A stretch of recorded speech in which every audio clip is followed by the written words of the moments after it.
So hello everyone, and thank you very much for being here, and thank you very much Dance Ireland for organizing this conference. My name is Argyro Tsampazi, and I'm a dance practitioner from Greece.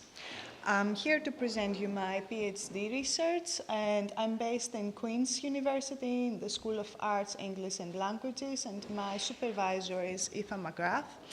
Now a little bit about my background, which is mixed, because I have been a dance practitioner, and I studied dance and I did my master's in choreography, but I also studied theology, and my PhD research is bringing the two areas together.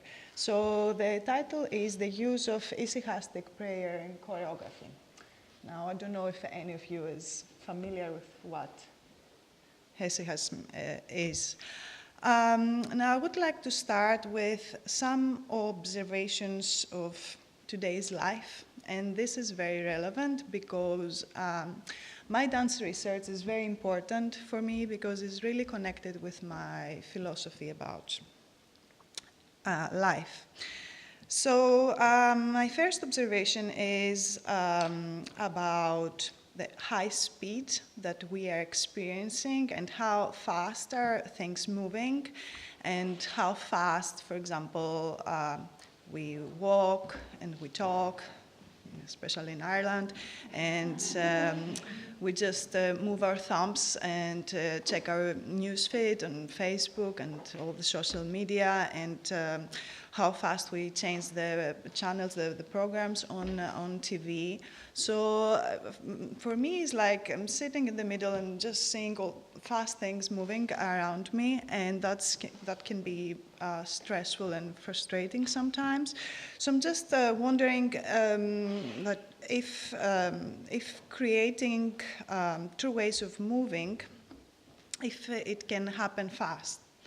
Do you think it can happen fast, or can you be a dancer fast? Can you control your body? All those processes, I think they're long and quite painful. Another observation has to do about the roles that we all have. So I'm a student of someone, and a teacher of someone, and a girlfriend of someone, and a mother of someone, and all that. And each role comes with a certain set of expectations and a set of behaviors. And I'm again wondering if we have any time to explore ourselves and who we really are, a part of those roles, and if we have time to explore our spirituality, and how can an artist have an artistic identity if he doesn't spend time to explore his inner self?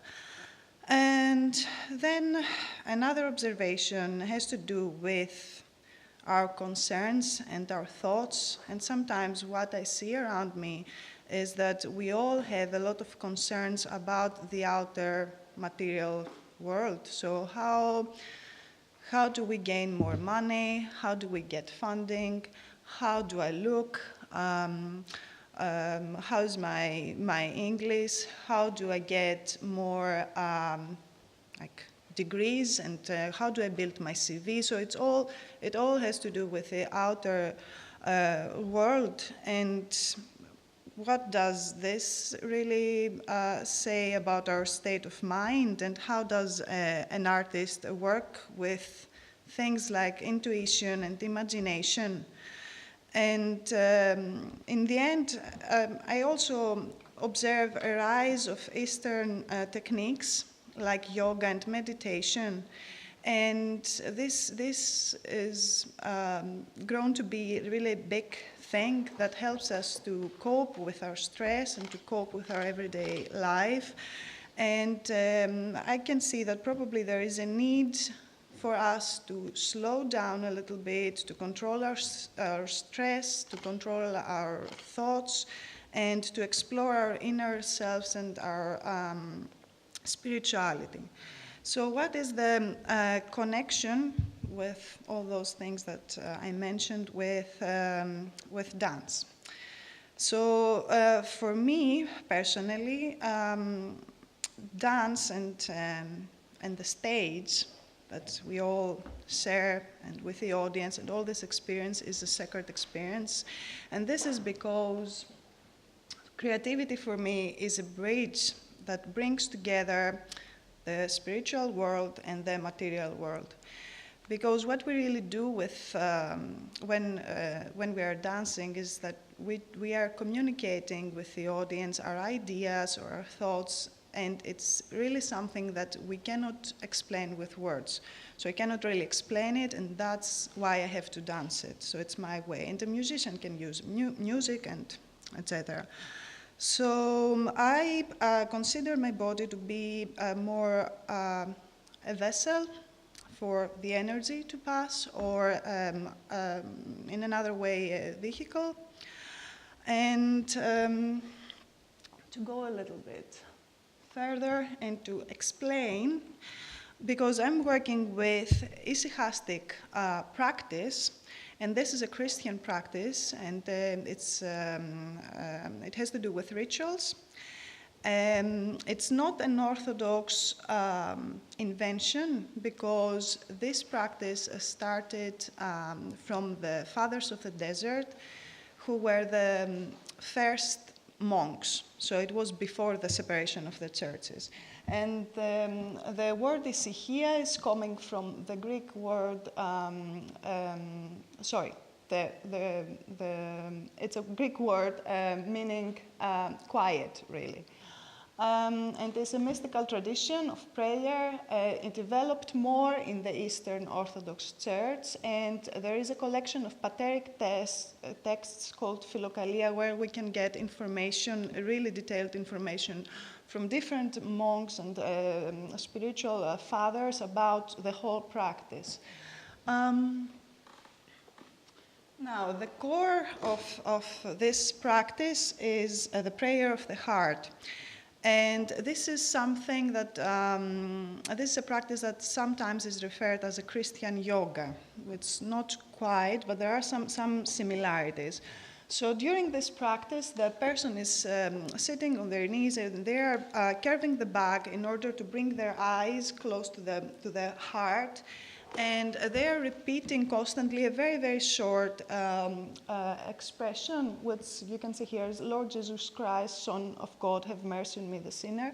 So they repeat this a lot of times, and they hold a little like rosary that I will show you a photo of it to count it.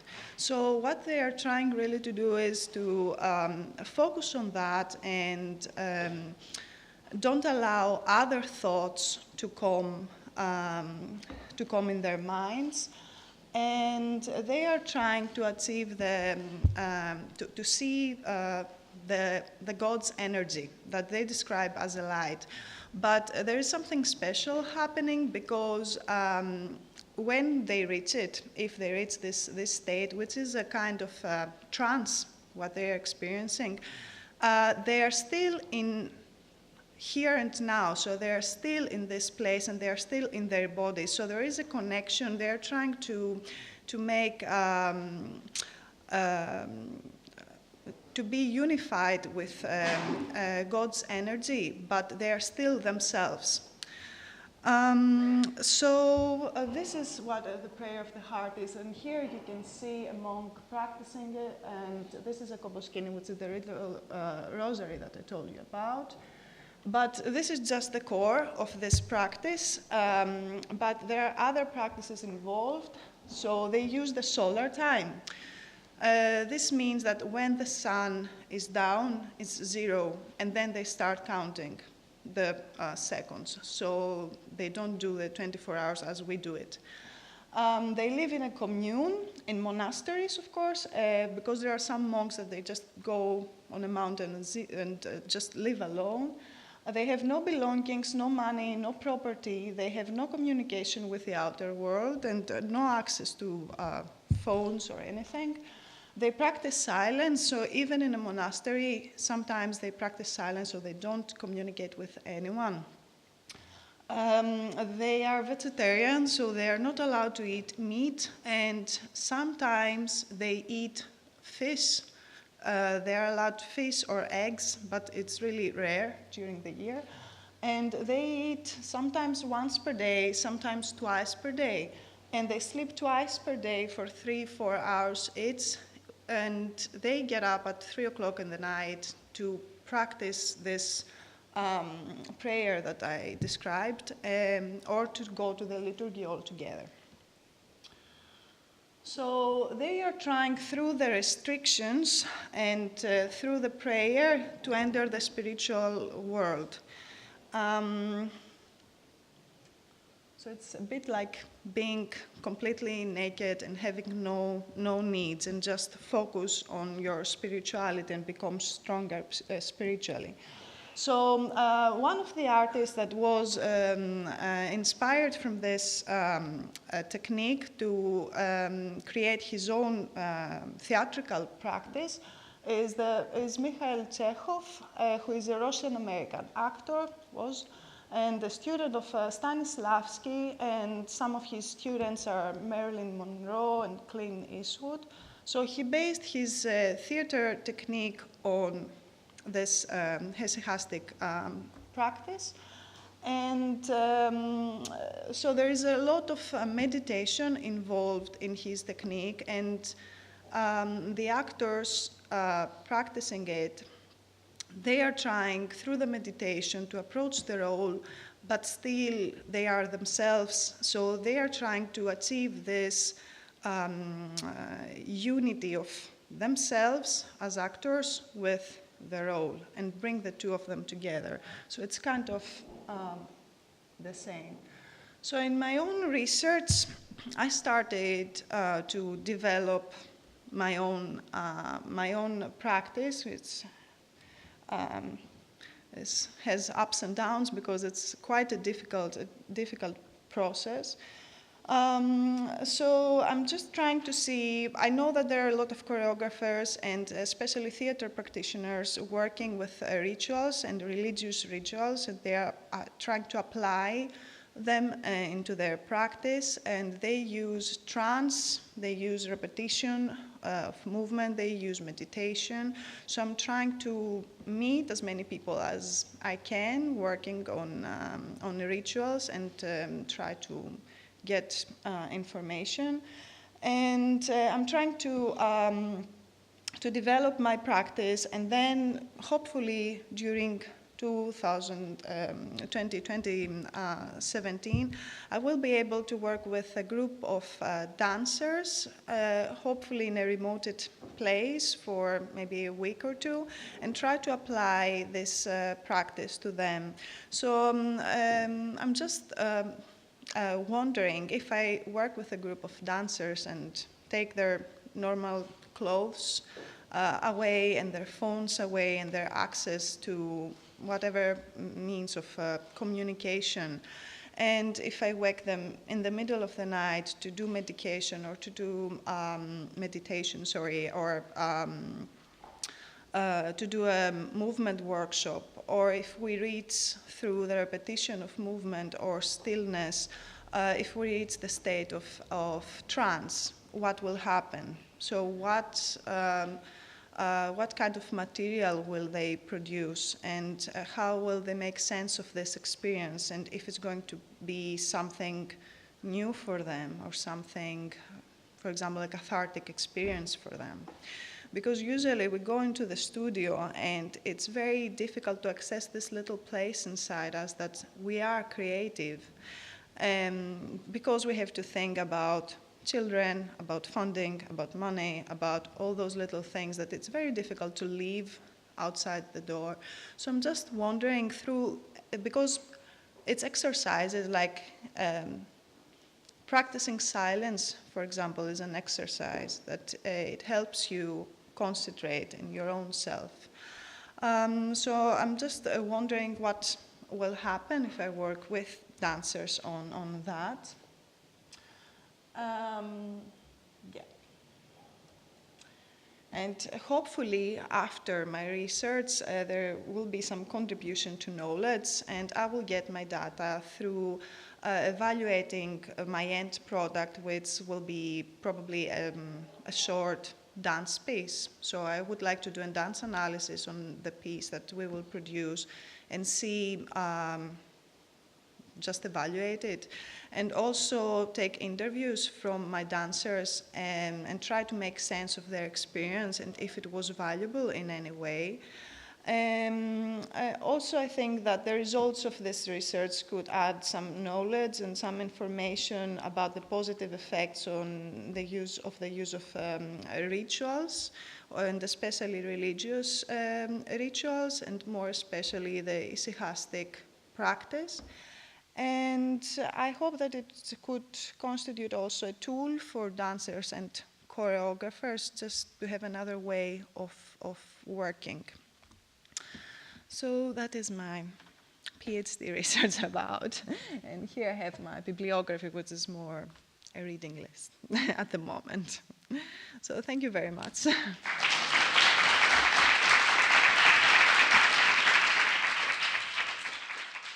So this talk evolved out of a series of preliminary interviews, about 15 formal interviews and several other more casual conversations that I've had with dancers, choreographers, makers, festival organizers, and funders involved in what for me has mostly turned into the contemporary dance and theater sector. So in these conversations, we've focused quite a lot on how visions of Dublin as a cosmopolitan city and the perception of the arts sector as central to that development has influenced how institutions and independent artists interact.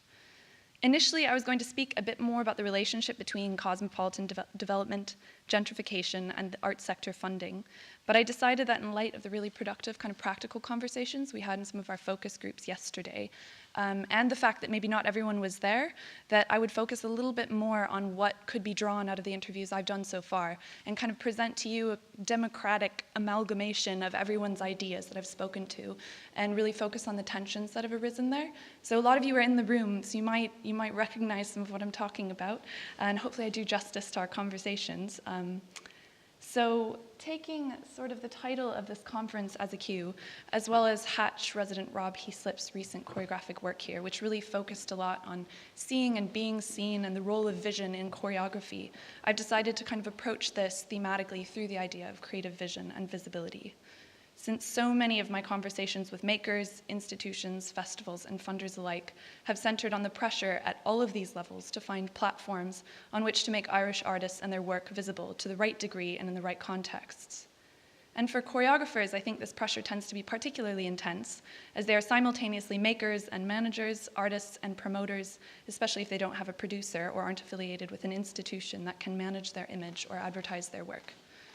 Crucially, I also think vision is especially pertinent to a conversation about choreography in the sense that choreographers are very often the driving force in building new aesthetic and political visions of what dance, theater, and movement could be, both in Ireland and elsewhere, and the extent maybe to which that could translate to an international sector. That's why I've put Irish in brackets here, sort of like that fact. So throughout the remainder of the talk, I will sort of position choreographers between two other groups, institutional organizational bodies and artists. And this is a pretty artificial separation, I think, since so many choreographers are also dancers and artists, of course, and work with artists of other kinds. And many of them are also very embedded in institutional parts of the sector, as in the various revenue-funded companies or other supporting organizations. But I think there's some value in considering the different pressures and responsibilities that exist for choreographers as they respond to and move through these three spheres. So, drawing on these interviews, I will reflect on these two massive questions. The first of which is, how do institutions both constrain and facilitate artists' productivity and creative potential? And how can institutions and artists best facilitate a thriving creative sector of high national and international quality? These are very subjective questions and are massive in scope, but I think it's productive to sort of keep them in the back of our minds as I move through the rest of the presentation. So in order to tentatively answer them, I will reflect on three different problems or tensions that have been highlighted most frequently in my conversations with especially choreographers and independent makers in the dance sector in Dublin. So probably the most common issue that has come up is the fact that far and away, more so than in other national small sectors in other parts of Europe, and more so than in larger international sectors, most of the dance artists in Ireland, choreographers and dancers alike, are working radically on a project-funded basis. So on a very basic level, this means that most dance artists in Ireland are in precarious employment most of the time and working project to project. This is a system that a lot of makers have said really productively allows them a certain amount of freedom over their time and the material they create, but it comes at a cost of not having infrastructural support and basic subsistence-based and logistic support networks that come along with that embeddedness. And also because of the caps on funding, I think for the Arts Council it's €50,000 for project-based applications. This means that projects can only exist to a certain financial extent, and that revenue-funded companies, by the nature of the system, end up getting a little bit more of the money pot and end up being more institutionally embedded. So they gain more traction, they gain more visibility. And while this is essential because both project-funded and revenue-funded artists really contribute effectively to the art sector here, what I'm hearing from a lot of independent artists is that they feel there's a massive barrier there, more so than maybe there was even 20 to 30 years ago, where a lot of the revenue-funded companies were initially being established.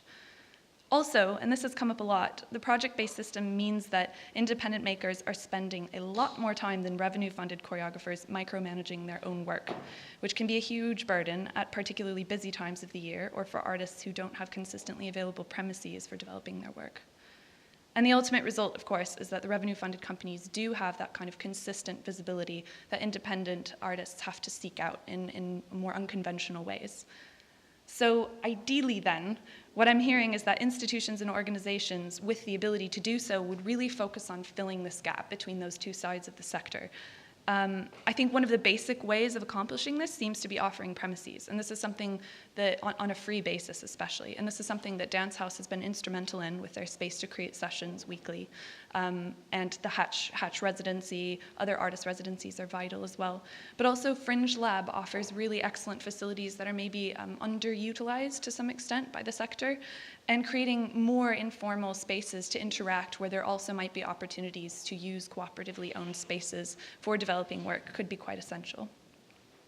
So the second major thing, I'll be quick with this one, and this is something that's been echoed throughout these 2 days here, is the fact that because of the youth of the sector, a lot of artists have emphasized that Ireland is really still in the process of building a receptive audience for dance material, perhaps especially contemporary dance in certain settings.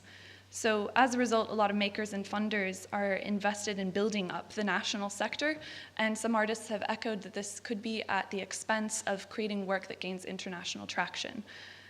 Also, several funders with whom I spoke recognize that there are only a select few institutional channels through which to take work abroad. Culture Ireland is one of the essential ones.